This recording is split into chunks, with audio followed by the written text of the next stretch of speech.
আগামী 10 এবং 11 আগস্ট দুদিন ব্যাপী কর্পোরেট টি10 ক্রিকেট অনুষ্ঠিত হতে চলেছে। কর্পোরেট ক্রিকেটের উদ্যোক্তা জার্নালিস্ট রিক্রিয়েশন ক্লাব আগরতলার ভোলাগিরি মাঠে হবে এই আসর।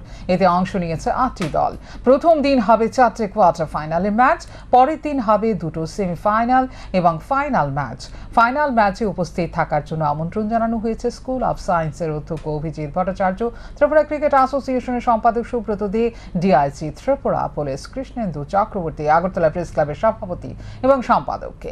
বৃহস্পতিবার আগরতলা প্রেস ক্লাবে অংশগ্রহণকারী দলগুলোর সঙ্গে বৈঠকের পর এক সাংবাদিক সম্মেলনে এমনটাই জানিয়েছেন জার্নালিস্ট রিক্রিয়েশন ক্লাবের সম্পাদক অভিষেক দে। পাশাপাশি তিনি সমস্ত ক্রীড়া প্রেমী মানুষদের কর্পোরেট ক্রিকেট উপভোগ করতে খেলোয়াড়দের উৎসাহিত করার জন্য আবেদন জানান। আমাদের আগামী 10 এবং 11 আগস্ট দুই দিন ব্যাপী কর্পোরেট টি10 ক্রিকেট টুর্নামেন্ট শুরু হতে যাচ্ছে রাজধানী ভোলাগিরি মাঠে। তো 8টা টিম নাম দিয়েছেন। 8টা টিমের মধ্যে প্রথম দিন 4টা কোয়ার্টার ফাইনাল হবে, পরের দিন 2টো সেমিফাইনাল, একটি ফাইনাল ম্যাচ হবে। তো আমরা উদ্বোধনী ম্যাচ উদ্বোধনী পর্বে কাউকে রাখছি না, যেহেতু টাইমটা একটু কম, আমাদের প্রথম দিন 4টা ম্যাচ করতে হবে।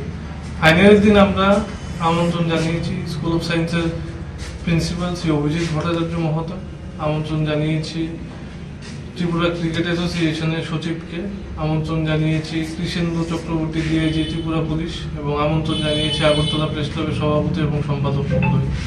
তাছাড়াও আমি অনুরোধ করব প্রত্যেকটি মিডিয়া হাউসের যারা রয়েছেন, আমাদের সাংবাদিক কলিগরা, সবাই যাতে মাঠে এসে খেলাটা উপভোগ করে, এবং পাশাপাশি যারা ক্রীড়াপ্রেমীরা রয়েছেন তারা দুদিন যাতে মাঠে এসে খেলাটাকেও একটু দেখলো, আমাদেরকেও একটু উৎসাহ দিল।